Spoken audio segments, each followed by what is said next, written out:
Hello, thank you for joining our webinar. I will wait a couple of minutes for others to log in before we start.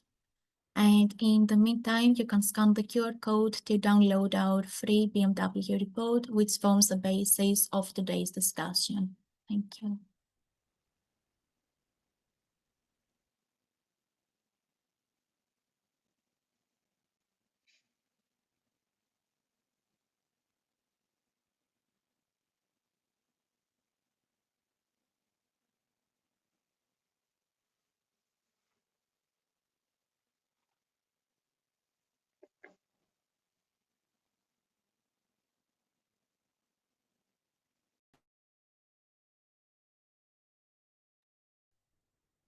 So once again, thank you for joining and welcome to our webinar, BMW at IAA 2025, where we'll explore what their new EV strategy means for investors. My name is Marina Pilikou and I am Engagement Officer here at Tracker Group. For those who may not know us, Carbon Tracker is an independent financial think tank within the Tracker Group that delivers world-leading research to align global finance with climate and nature goals. Our work, including the BMW report, is all free to access and download from our website, as well as the usual third-party investment platforms, a few of which you can see here on this slide. Today's session will run for around 30 minutes. I will begin with a short presentation of the key points of the BMW announcements at the IAA and how these connect with our report findings. And then we will devote much of the time in answering your questions. To submit a question, please use the Q&A function and please include your name so our team can follow up if needed. And again, the QR code is available for downloading the full BMW report. Presenting for you today is Ben Scott and Philip Hunter, co-authors of the report and part of the energy demand team at Carbon Tracker. Ben is head of energy demand and Philip an analyst, and they both bring extensive experience in the automotive sector and the financial analysis. So I'll hand over to Ben to begin the presentation. Thanks, Marina, for the introduction, and good afternoon, everyone. Good to speak with you today. I want to start by looking at BMW's announcements at the recently concluded 2025 IAA Motor Show. So at this year's show, we saw global automakers showcasing their latest vehicles, the majority of which were electric. And although motor shows haven't been as popular in recent years, with many OEMs downsizing their presence or choosing not to participate entirely, IAA 2025 was a pivotal moment for BMW as it presented to the world its much anticipated Neue Klasse platform, and we'll talk about that extensively in this webinar. This dedicated electric vehicle architecture will underpin BMW's newest generation of electric vehicles. It will help the company further scale its electric vehicle offerings and will ultimately support the healthy EBIT margins the company is used to. And you can see on the slide here that the first vehicle using the Neue Klasse platform is the new BMW iX3, which is an SUV, but it will also be used in the new BMW i3, which is more of a saloon car. BMW plans to launch up to 40 new or refreshed vehicle models by 2028, and many of those will be using the new Neue Klasse platform. BMW themselves call the iX3 the first of a new era, which really does show the importance of this new architecture to not only meet its climate and emissions goals, but also to deliver financial returns. And we discuss this and other factors in great detail in the report, and the next couple of slides will discuss some of those key takeaways. Next slide, please.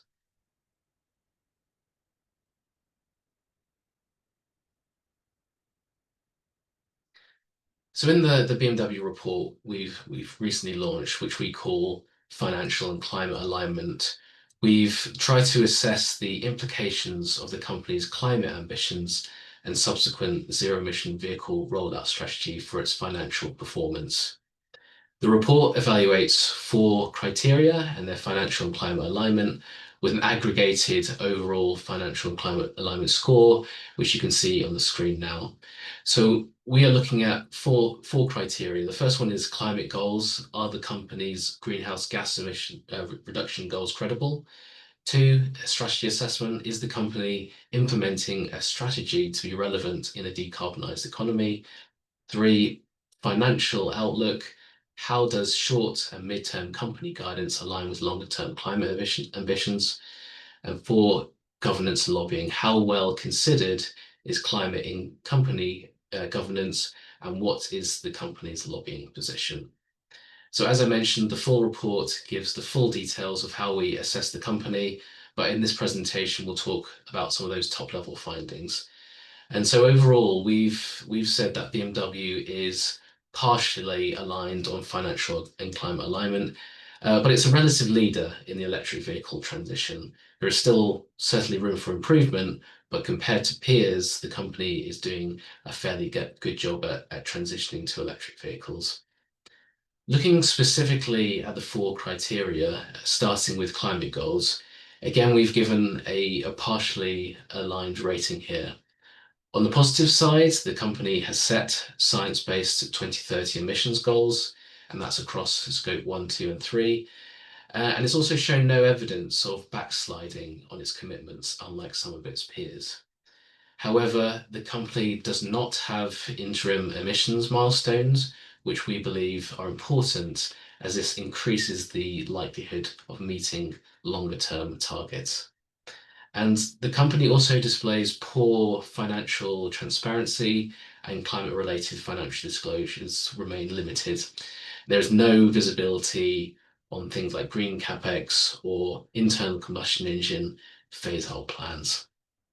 I'm now going to hand over to Philip, who will talk more about strategy assessment and the financial outlook criteria. Okay, thanks, Ben. Good afternoon, everyone. I'm Philip Hunter, and I shall start with our assessment of BMW's strategy, which we see as being broadly aligned with its climate goals. I think this is really a pivotal moment for the company as it shifts more decisively towards producing electric vehicles. The newly announced iX3 is the first to be built on a dedicated electric-only platform.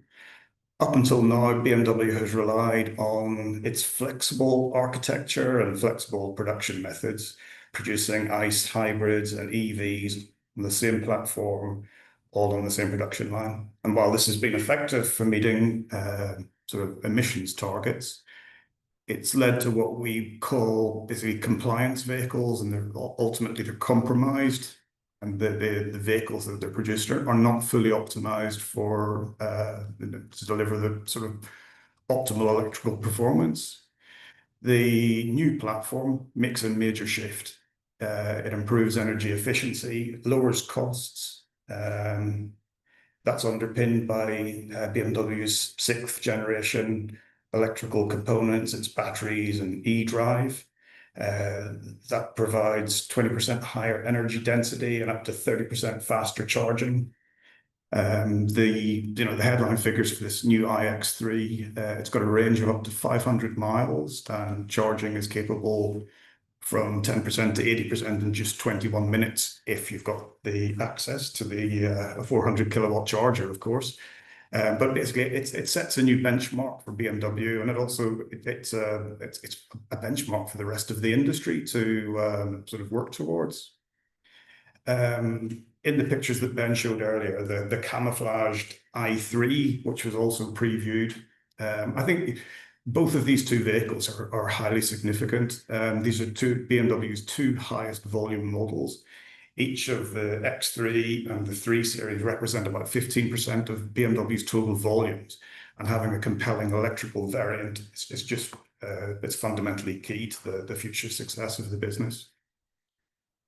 So while the electrification is good, The risks that we see within BMW's strategy is it continues to promote alternative powertrain technologies. They talk about e-fuels, they talk about hydrogen, neither of which we see as being scalable or cost effective for the company to reach its net zero targets. And it sort of increases the risk of spreading research and development resources too thin, and ultimately will slow the adoption of battery electric vehicles. Okay. We move on to the financial side. Here we see BMW's alignment is only partial. Electrification requires heavy investment. R&D spending peaked last year at 9.1 billion euros, 6.4% of sales. And the company's guiding that that's going to trend back towards the 4 to 5%, which supports profit margins, but it also raises questions about sustainability of the innovation efforts going forward. Capital expenditure also peaked last year, 12.2 billion euros. That's funding factory retooling and new production facilities in Munich and Hungary.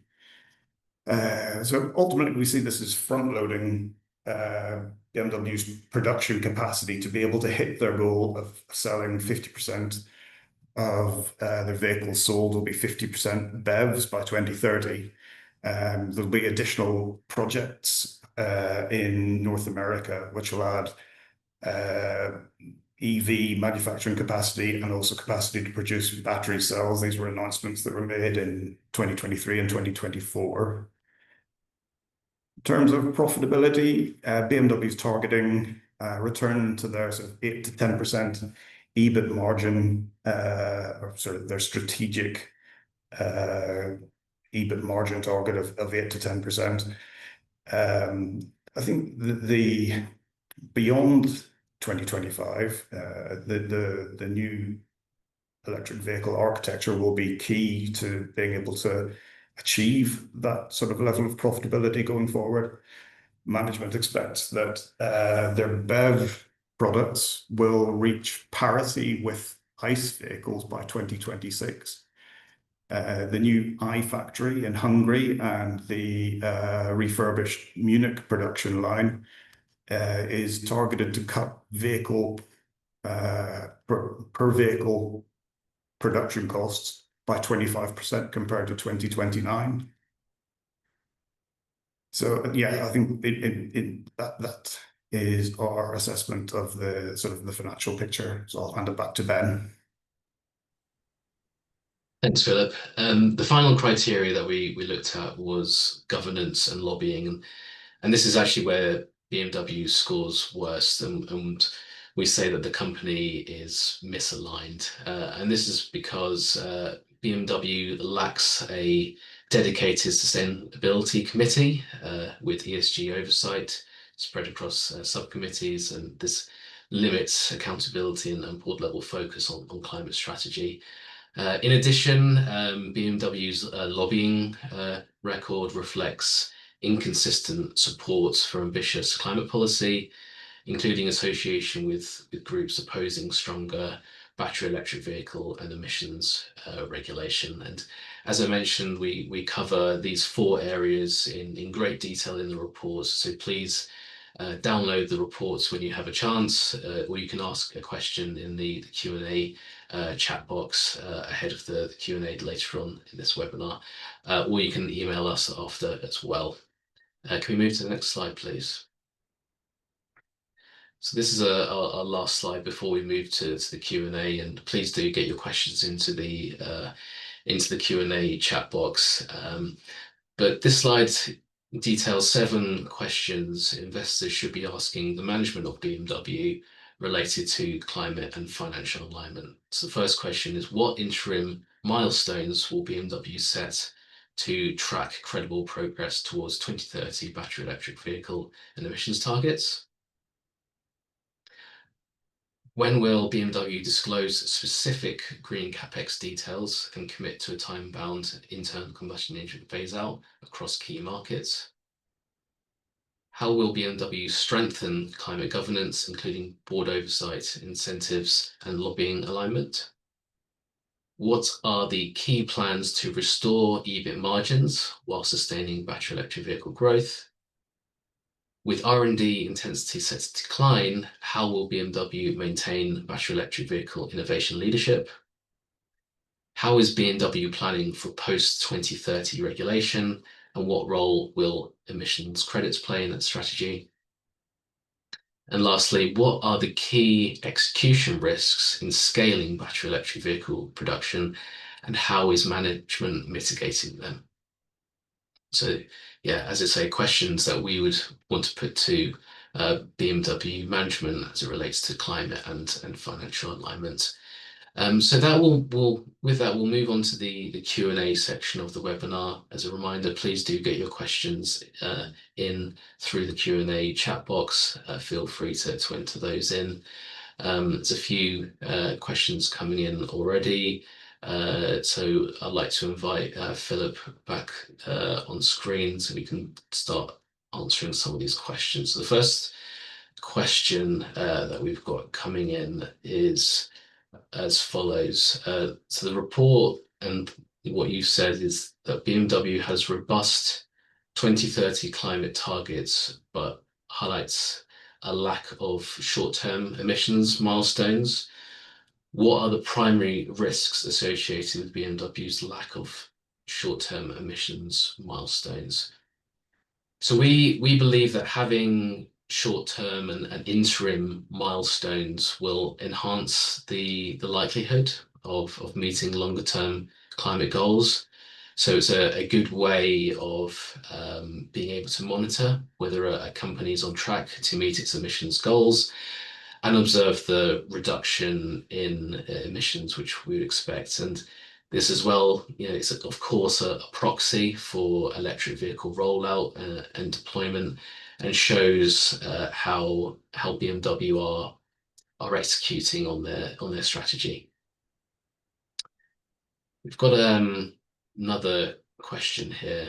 It says, given your finding of limited financial transparency around green capex and internal combustion engine phase out, how did this lack of detailed disclosure impact your ability to fully assess BMW's capital allocation alignment with its decarbonisation goals? And what further transparency would be crucial for future assessments? So I'll ask Philip to answer that.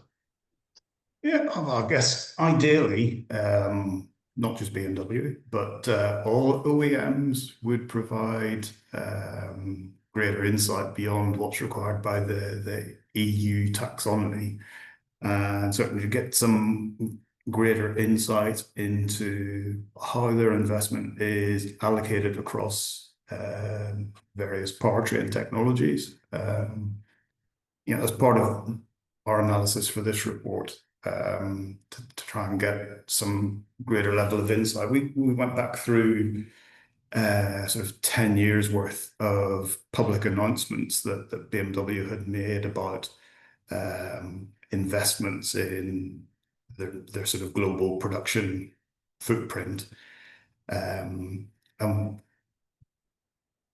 the limitation of that was, we could only really attribute a small proportion of the sort of total cumulative investment in property, plant, and equipment over the last decade to sort of named plants. 35% of, or 35 billion of the 55 billion of PP&E over the last decade.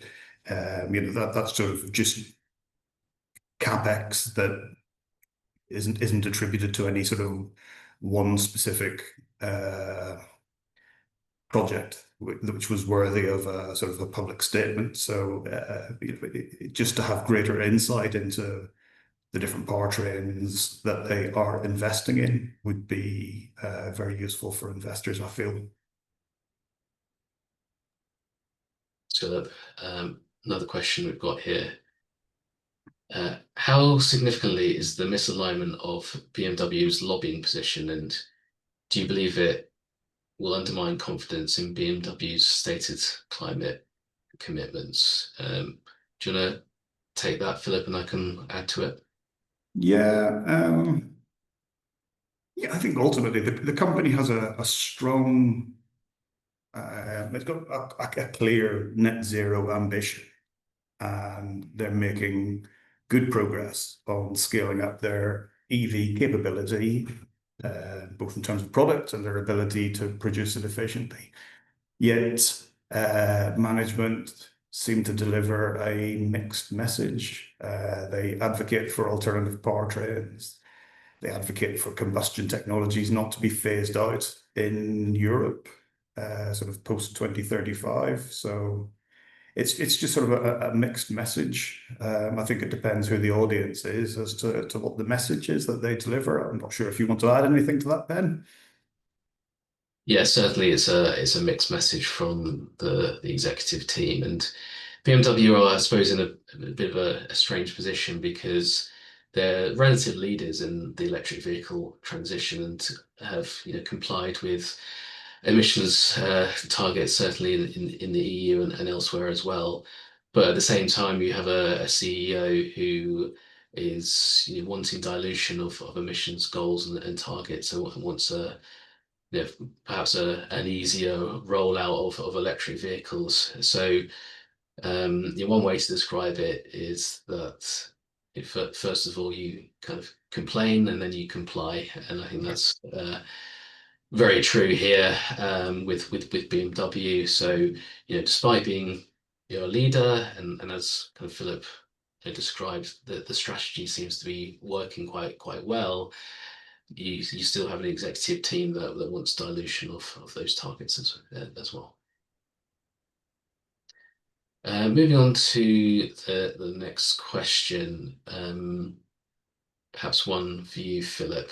With R&D intensity projected to decline meaningfully from the 2024 peak, what are your concerns, if any, about BMW's ability to maintain electric vehicle innovation leadership and competitive edge? Or do you believe that the front-loaded investment in the Neue Klasse platform sufficiently mitigates that risk? Yeah, certainly the R&D that's gone into the new electric platform and the 6th generation e-drive technology, puts them in a strong position for the next, I don't know, 2-3 years. But I think technology development cycles are likely going to be shorter than the sort of development cycles that the automotive industry have been used to before, particularly when you see the pace of innovations that come out of the sort of new emerging car manufacturers in China. So yeah, I guess there's probably an upside risk to R&D expenditure to remain competitive. And then another factor which is going to put pressure on R&D expenditure is, you mentioned at the start that BMW have plans to launch 40 new models, or well, new or refreshed models, which will incorporate some of the Neue Klasse sort of design and software features. That sort of new launch timetable entails pretty heavy R&D spend as well. So yeah, I think it'll be challenging to sort of be at the lower end of the targeted range. Anything to add to that, Ben? No, I think that's well answered, and you mentioned China actually, and that leads into one of the questions that we've just received. A couple of questions actually around the China market and electrification. So I'll just kind of repackage these questions together. So the question is, how critical is market share erosion in China to BMW's overall financial and climate alignment strategy?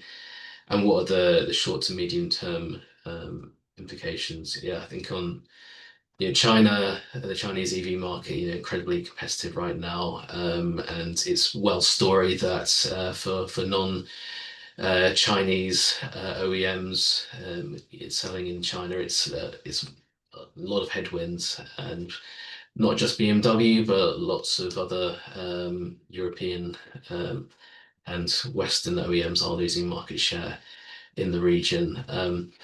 With that being said, Neue Klasse is kind of a step change in technology. I think it puts it on a parity perhaps with some Chinese EVs that are coming to market. So I think that will help BMW perhaps regain some of that lost market share. And the Chinese market, as we all know, is going more or less fully electric, and we need to see those competitive products from European and American manufacturers to compete effectively. So I think with Neue Klasse now coming to market, I think that puts BMW in a good position in China to perhaps retake some of that market share that they've lost recently. Anything to add there, Philip? Yeah, probably, I guess beyond the kind of 6th generation batteries and e-drive, I think the new software stack is probably pivotal as well in terms of, if that allows BMW to offer the sort of types of digital services that Chinese consumers seem to value, and to be able to compete with the software stack on Chinese vehicles, that'll be important as well, and as important as the sort of electrical technology. Yeah, software incredibly important, certainly in China. Fantastic, thank you, Philip. We've actually come up very close to time, so I wanted to draw a close to the Q&A section of the webinar, and now we'll actually move on to a very short survey which should start appearing on your screen very shortly. And we'd greatly appreciate your feedback on both the webinar and the report if you've had a chance to read it. We would love to kind of continue this type of analysis. We've started with BMW, but we'd like to roll it out to other manufacturers as well. So any feedback on this work would be kind of very well received. So we'll give you a few moments to kind of fill that in. But I'll just kind of walk you through the questions. So question 1 is, how useful did you find the BMW report and today's webinar, and the insights in understanding the company's EV transition strategy and financial risks and opportunities? Second question is, which elements of the BMW report and webinar did you find most valuable? Third, will you use the report or today's insights in your future engagements, investment decisions or research? 4, what type of insights or data would you find most useful in future automotive reports? And 5, would you like to see similar deep dive reports on other automakers? So we'll just leave that on the screen for a few more moments for you to fill that in.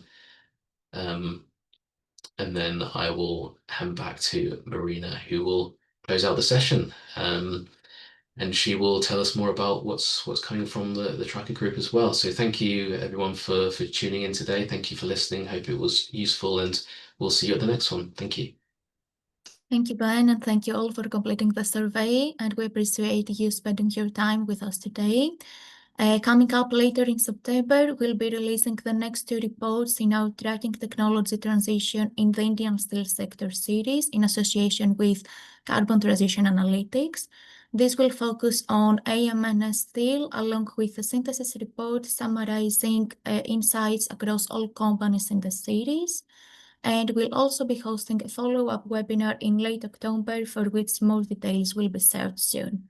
As always, you can find our reports on the Carbon Tracker website. And thank you again for your time today. We look forward to continuing the conversation. Thank you.